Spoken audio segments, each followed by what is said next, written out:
자, 소득세에 대한 기본적인 내용을 우리가 살펴보는 시간입니다.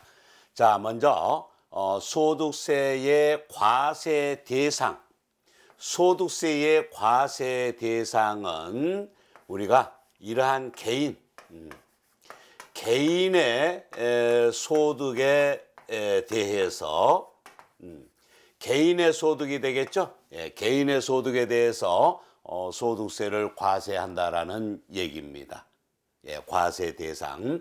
자, 그럼 개인이 이제 뭐 여러 이제 그 소득들이 있겠습니다만은 이제 이러한 소득세를 과세함에 있어서 소득세의 그 특징을 먼저 살펴보면 우리가 이제 소득세에 대한 이해를 좀 더 쉽게 할 수 있으리라고 생각이 됩니다.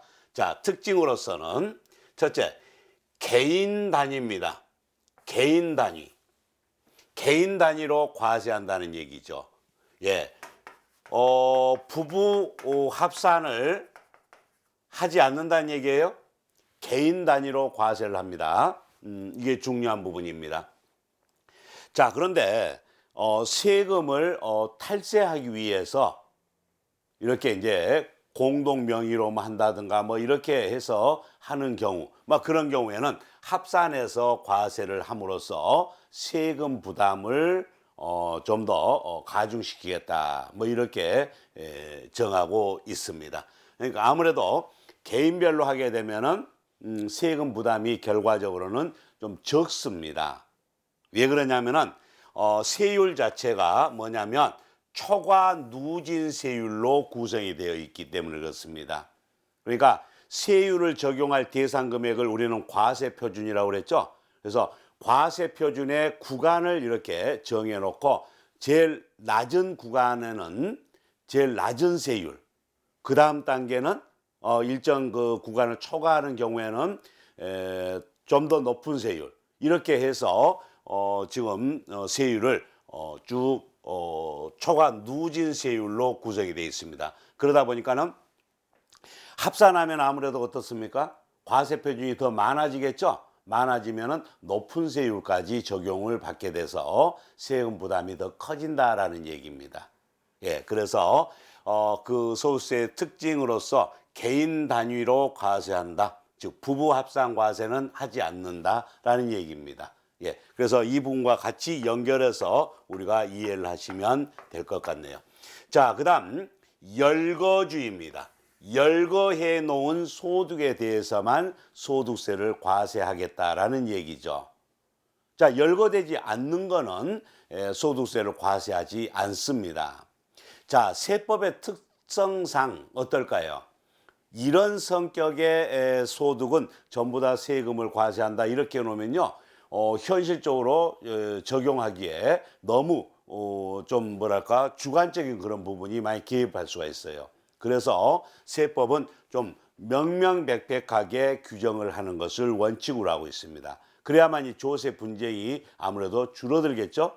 예, 그래서 열거주의예요. 예, 소득 원천설이라고 합니다만은 열거주의, 쭉 열거되어 있는 것만 얘기하는 겁니다. 아셨죠?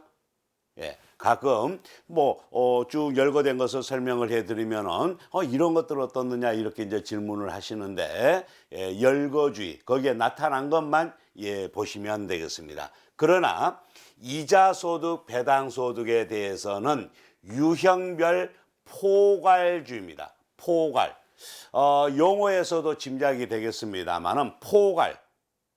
그러니까 열거주의하고는 정반대되는 그런 개념입니다. 그죠?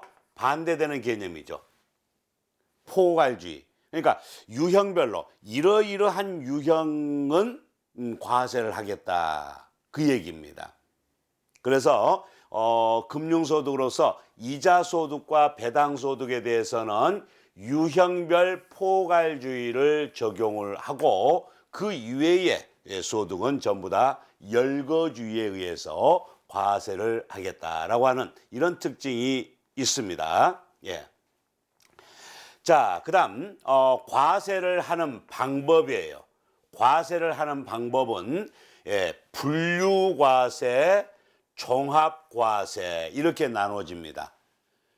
예, 그러니까 분류과세, 종합과세는 소득이 발생된 기간이 1년이냐 아니면은 수년간에 걸쳐서 발생된 소득을 당해 연도에 이렇게 받았느냐. 자, 이해되십니까? 분류과세, 종합과세는 그 구분하는 기준은 이렇게 보시면 돼요. 소득의 발생 기간이 1년 동안 발생된 거라면은 종합과세, 수년 동안에 걸쳐서 발생된 거라 이러면은 분류과세 이렇게 한다는 얘기입니다. 자, 이렇게 하지 않으면 어떤 문제가 생길까요? 좀 전에도 말씀드렸습니다만은 세율 자체가 초과 누진 세율로 정해져 있다 보니까 수년간에 걸쳐서 발생된 소득을 당해연도에 이렇게 받았다라고 해서 이거를 당해연도에 발생된 소득하고 합산해서 전체적으로 이제 세금 계산하게 되면은 과세 표준이 좀 높아지겠죠. 높아지면은 높은 세율을 적용하게 된다는 얘기죠. 그래서 우리 상식에도 어긋나죠. 그래서 수년 동안에 걸쳐서 발생된 소득은 아예 따로 구분해서 계산하겠다라는 얘기입니다. 그러나 1년 동안에 쭉 반복해서 발생된 이러한 소득에 대해서는 전부 다 합산해서 과세함으로써 초과 누진 세율에 의한 세 부담을 시키겠다라는 얘기가 되겠습니다. 자, 그런데 종합과세 대상이지만은 납세 행정의 어떤 납세 의무를 이행하는 데에 편의성 또 납세 행정의 그러한 사정을 고려하여 그런 배경을 가지고 아예 분리과세 제도가 만들어져 있습니다. 무슨 말이냐면은 종합과세 대상의 소득이지만은 이러한 소득을 받을 때 이미 소득세를 원천징수 당한 그 금액으로서 마무리가 되도록 한다는 얘기입니다. 다시 합산해서 과세하지 않겠다라는 얘기죠. 그러니까 분리과세는 종합과세 대상인데 납세 의무의 어떤 편의성을 고려하여 원천징수 당한 그 세금으로 납세 의무가 종결되도록 하는 그런 부분을 분리과세 제도다 이렇게 얘기를 합니다. 그래서 종합과세 종합소득의 종류별로 분리과세에 대한 그 기준이 따로 마련되어 있습니다. 자, 그다음 이제 또 소득세의 특징이 뭐냐면은 인적 공제 제도입니다. 인적 공제. 자, 우리는 근본적으로 이러한 개인이 소득을 창출해서 즉 돈을 벌어서 어떻게 하나요? 가족들을 부양하는 거죠. 생계를 꾸려나가는데 쓰여질 겁니다. 그러다 보니까는 부양가족에 따라서 세금 부담을 차등 적용을 해야 되겠다라고 하는 그런 취지에서 출발한 게 인적공제 제도입니다. 인적공제. 자, 그다음 또 어떤 이제 특징이 있느냐면은 원천징수입니다. 원천징수.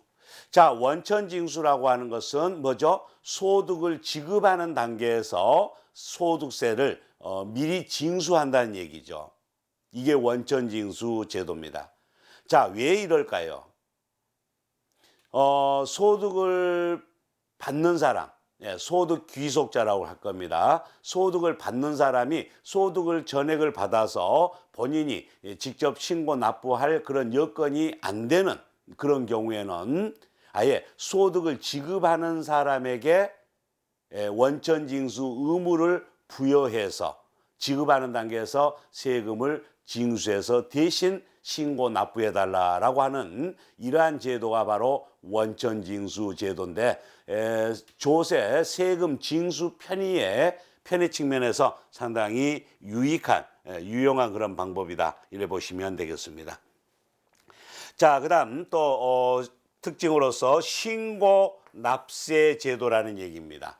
신고 납세 제도. 자, 이 부분은 뭐냐면은 정해진 그 기한까지 신고 납부 기한까지 신고 납부를 하게 되면은 그 순간 성실하게 신고 납부한 걸로 봐서 결정이 되는 겁니다. 이게 바로 이제 신고 납세 제도입니다. 신고 납세 제도. 이에 반대되는 용어는 부과 과세 제도입니다. 부과한다는 얘기죠. 부과. 예, 부과해서 세금을 걷어들이는 그런 부분입니다. 예, 그래서 뭐 상속세 같은 경우가 해당이 되겠습니다만은 일단 우리가 예정 신고를 이렇게 하게 되면은 신고를 받은 세무서장은 이 부분을 검토를 해서 일정 기간 내에 확정을 해줘야 되겠죠. 예, 확정. 예, 이렇게 이제 그 승인해 주는 거죠. 즉 결정을 해준다 하는 얘기입니다. 이런 경우가 이제 부과과세 제도입니다. 그래서 요즘에 여러 이제 종류의 세금이 있겠습니다만은 거의 다 이제 신고 납세 제도를 채택하고 있다 이렇게 보시면 되겠습니다. 자, 그다음 이제 여기에서도 우리가 이제 과세 방법에 있어서 분류과세, 종합과세, 종합과세에서도 분리과세 제도를 이렇게 개념을 정리해 봤는데 먼저 1년 동안 발생된 소득을 1년 동안 발생된 소득을 종합소득이라 해서 이자소득, 배당소득, 사업소득, 근로소득, 연금소득, 기타소득 이렇게 6가지 소득으로 정하고 있습니다. 그러나 퇴직소득 같은 경우, 양도소득 같은 경우 이런